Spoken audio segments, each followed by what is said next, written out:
Chapter 9. Boston, Massachusetts, USA, July 6th. Her parents were dead.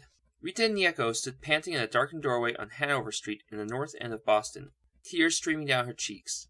Her parents were dead, and it was her fault. She had let the vampire in. Most girls trained by the Watchers' Council were removed from their families for a large part of that training. Family was a distraction, the council insisted. Later on, should a particular girl be chosen, it could put her family in danger, and the fear of such a tragedy was a liability to a slayer. But the Niekos had been a very close family. Rita's parents, Giovanni and Teresa, had immigrated to America from Genoa, Italy, with their own parents 30 years before. The north end of Boston was like a little piece of Italy itself. Every shop and restaurant, the butchers, the barbers, the priests at the main churches, even the postmen, they were all Italian. It was a community that existed within Boston, but somehow outside it completely. It was home. The Niekos would not allow the council to remove Rita from their home, or from the north end, for that matter. Instead, the watcher Arthur Carbeau was forced to make his home there among the Italian immigrants. It had suited him perfectly well, and the Englishmen had made friends quickly. Rita bit her lip at the thought of Arthur, and the memory of her parents' love for her. All of them were dead now, and only Rita remained behind, alive, though for how long she could not say. Rita huddled back against the door and tried to think. Her heart thudded in her chest and her mouth felt dry. A lance of pain shot through her temple and she winced with the onset of a devastating headache. One hand went up to her face as she steeled herself and willed the pain away. She could not afford to be slowed down now. He was coming for her, stalking her along the street. She could not see or hear him, but she knew she had mere minutes to figure out how to defeat him, to destroy him. The bells at Sacred Heart Church rang twice. 2 a.m. In the recessed doorway, Rita stopped breathing a moment. The church. So close. Some vampires, she had been taught, would not dare enter a house of worship. But even if he followed her inside, there would be crosses there, and holy water, weapons. With one last deep breath and a silent prayer, Rita lunged from the doorway and out into Hanover Street. If it had been a mere handful of hours earlier, the street would still be buzzing with life and she would have been able to find aid. But she dared not batter on some poor unfortunate's door, for it would surely draw the vampire to her like a beacon. "Rita!" a sing-song voice called behind her. She bit her lip again, but did not turn. Rita dared not look to see how close the monster was. So quick he had found her. It made her wonder if he had known she was there all along and was merely tormenting her now, extending her life for his own amusement. "No," she whispered to herself, her breath coming fast, the tightness in her chest increasing. "No!" she cried out. She was determined that she would not die so easily. With a burst of energy, she increased her speed and sprinted to the center of Hanover and Prince Street, where she turned left and started for the church at the end of the block. Weapons, she reminded herself. Sanctuary. Down the street, in the cobblestone square in front of the church, she saw a policeman walking his beat. Just as she spotted him, the officer noticed her, saw that she was running. Even at that distance, with only the lights of the street and the stars, she could see the alarm on his face. He grabbed the nightstick at his side and ran to meet her. "What is it, miss?" he demanded. "What's—" His words cut off as he looked past her and saw the vampire in pursuit. Of course, the policeman did not know that it was anything more than a man, frightening a young girl. "All right, you," the cop bellowed. "Hold her right there." "No!" Rita snapped, terrified for the policeman. She grabbed him by the arm and pulled him backward. "He's not what you think. Come with me to the church. We can fight him there. If you try to fight him out here, you'll die." The cop frowned, then chuckled at her hysteria. "You go along now, miss, and I'll have a talk with this fellow." "No!" Rita shouted. But the policeman did not listen. He turned and calmly walked toward the vampire, who was running along the street and did not slow in the least. With the pain of regret in her heart, Rita turned to flee. The church was so close now, just across the square. She heard the policeman cry out in agony behind her, but did not slow. Her conscience would not allow her to see what had been done to him. She had tried to warn him. She truly had.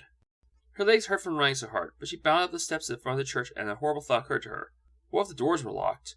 It seemed frighteningly possible at that moment, but when she hauled on the iron rings in the doors, they swung wide easily. Rita did not bother to pause to pull them closed. Doors would not stop the vampire. She only prayed that the church would have some power over it, make it hesitate. Rita ran halfway up the center aisle and paused, breathing hard, eyes darting about the huge structure for the monster. Nothing happened. Seconds ticked by, but it did not enter the church. "A cross," she thought. "Holy water." At the front of the church near the altar, there were doors on either side. Beside them were small bowls filled with holy water. There were similar bowls by the doors she had entered through, but Rita did not dare go back that way. The girl bolted toward the altar. She had nearly reached the front of the church when a stained glass window off to her left exploded in shards of multicolored glass, and the vampire landed crouched less than 20 feet away. Rita was in training. She was not the Slayer yet, if she was ever meant to be, and she was afraid. Startled, terrified, she screamed as she fled from him again. With a lunge, she reached the bowl of holy water by the door, reached into it with her fingers cupped, and found it dry. Weeping, Rita collapsed on the floor just inside the door. The vampire paused in his approach and studied her, smiling cruelly. She looked up at his face, his oh-so-familiar, well-loved face, and her heart shattered. "Arthur, please," she begged her watcher. "Do not do this. It isn't you. Please, God, remember who you are." Arthur grinned. "This is who I am, sweet girl. This." He dropped to his knees beside her, reached out and grasped the sides of her face, wiping the tears from her cheeks, and then pulled her to him. His fangs slipped easily into the soft flesh at her throat. Behind the vampire, Spike and Drusilla sat in a pew near the front of the church. He had his feet up on the pew in front of them, and Drusilla lay her head upon his chest. "Beautiful, isn't it, Drew?" he asked. "Are we having fun yet?" "Ooh, yes," she cooed. "A wonderful bit of drama. Aren't we clever? I rather think we are." The Atlantic Ocean, July 6th. On the dock of their passenger liner, bound for New Orleans, Yenna and Sophie stood together against the rail and watched the sun slipping down on the horizon. Yenna swayed and began to pitch forward with the swell of the sea. Sophie cried her name and wrapped both arms around her watcher, then pulled them both down to the deck. Yenna was in the throes of a vision. Church bells ring somewhere far off. Around her, strange birds called to one another in the swamp.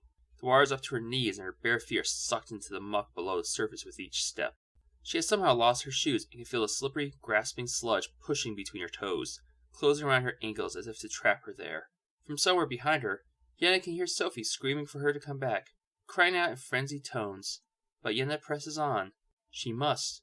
Spanish moss hangs from the trees that jut from the water, and a small clump islands in the swamp. An enormous serpent slithers from one of those tiny islands and into the water.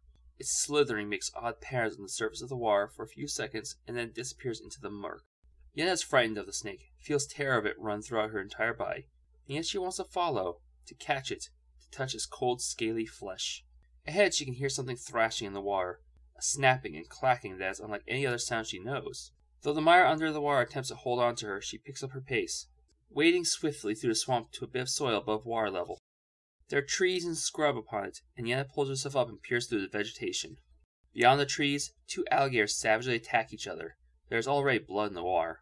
One of them is bleeding from a bite on its foreleg. Their tails slap the water. Their jaws crack together, and they tear each other apart. Bits of flesh are gulped down, and blood flows freely until finally, at long last, one of them dies. The other tears out the throat of the dead gator, and Yenna feels a quiver of excitement in her secret heart, the most intimate place within her, and she cannot breathe. It is terror she knows, but it pleases her.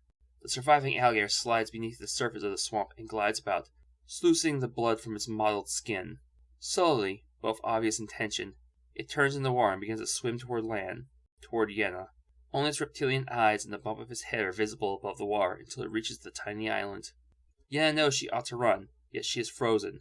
She knows she ought to be terrified, and yet there is no fear. This ancient creature has a beauty she would never have expected to find. It lived and reproduced and killed in the dark places of the earth before primates evolved into humanity. Its blood runs cold. Its heart is ice. It kills as a matter of instinct. It is a creature of cruelty, rage, and murder. And it is natural and beautiful for all its terribleness. The alligator crawls up onto a bare patch of earth beside the swamp, its cold, dead eyes capturing Yenna as though she were hypnotized. And then it changes. The alligator shakes itself once and begins to stand. Its eyes remain the same. They do not change, but its body, scales slough off white, marbled human flesh. Its snout draws back into a face until only the fangs remain to identify as a predator. Its hair is white blonde, and it smiles. "Yenna!" Her eyes regained their focus, and she saw that the sky was a deep, rich, twilight blue. Minutes had passed. Sophie knelt by her side on the ship's deck and stared at her in consternation. "A vision," Yenna explained weakly. "I know, I'm not blind," Sophie snapped. "They're getting stronger and more dangerous. You can't continue like this. I fear for you. If I had not caught you, you would have fallen over the rail and drowned." Yenna took a quivering breath, well aware that Sophie's fear for her had little to do with the danger of drowning. "Thank you," she said. I'm sorry. This isn't fair. I could endanger you if a vision came at the wrong time, in battle." There was more to be said. As she gazed into Sophie's eyes, she saw that the Slayer knew it as well. Instead, they talked around it. It has never happened before, you receiving a vision during a battle, Sophie said, slowly, studying her sadly. But it is something to consider. Do you feel that you are up to a physical conflict? Yenna could not meet her gaze. The Slayer stood up, unfolding her long legs and backing away to lean on the railing and look down at her watcher. Yenna felt herself under the microscope of the girl's observation. Sophie ran her hands through her long blonde hair in frustration, and then looked out to sea. You don't trust me, Yenna whispered. It pained her to speak the words, even more so because she did not trust herself. The Slayer did not turn. I fear for you, she confessed. These visions, so many of them, and each time you are absent longer. It takes you longer to grasp your surroundings again. I worry that your dreaming self may be contaminating your judgment. That might be clouding your mind. It's never been like this before. I wonder if you are somehow inviting these visions, creating them yourself without even being aware of it. Impossible, Yenna scoffed. Sophie turned and stared at her, face etched with confusion. Is it? Can you be sure? Your fascination with this devil worries me. He has slaughtered innocent young girls and many watchers, people you knew. He killed a man you loved. Even now, he and Drusilla have probably killed that girl Rita in Boston, and her watcher. How much evil must they do before you shake this mist from your eyes? Yenna shook her head, prepared to deny the Slayer's accusations. Her mind went back to the vision, and the feeling she had while watching the alligators tearing at each other. With a groan, she pulled herself to her feet and stood by the rail, chin raised proudly, to face Sophie. Evil is the vampire's nature, she declared. I do not claim to understand them. Yes, there's something about this spike that draws me, confounds me, even awes me, in a way no dark power or demon ever has. I cannot define what that magnetism is, except to say this. He rejoices in evil. I have seen him once in the flesh, and I have seen him so many times in my head. Evil is ecstasy for him. There's so much joy for him in death and suffering that undermines everything I have ever believed in. Sophie stared wide-eyed at her mentor. Yenna understood the girl's confusion, though she could not assuage it completely. For all she knew of the dangers inherent in being a seer, she had begun to believe that what she felt was not madness, but an intellectual fascination. I would love to study Spike, Sophie, to understand him, and Drusilla, and all the rest, Yenna admitted. But listen and understand. I know they are evil, that the abominations they commit must be stopped. Spike and Drusilla must die. They must, Sophie emphasized. They cannot be allowed to survive. Yenna nodded. Savage beasts kill by instinct, but when they hunt human beings, they must be put down. Whatever else vampires are, they are evil. I will not fail my duty to you, Sophie. I could never. Sophie let out a trembling breath and pulled Yenna into her arms. They held each other as the last of the sun bled into the ocean and the moon shone bright above. Yenna tried to tell herself that she had spoken true.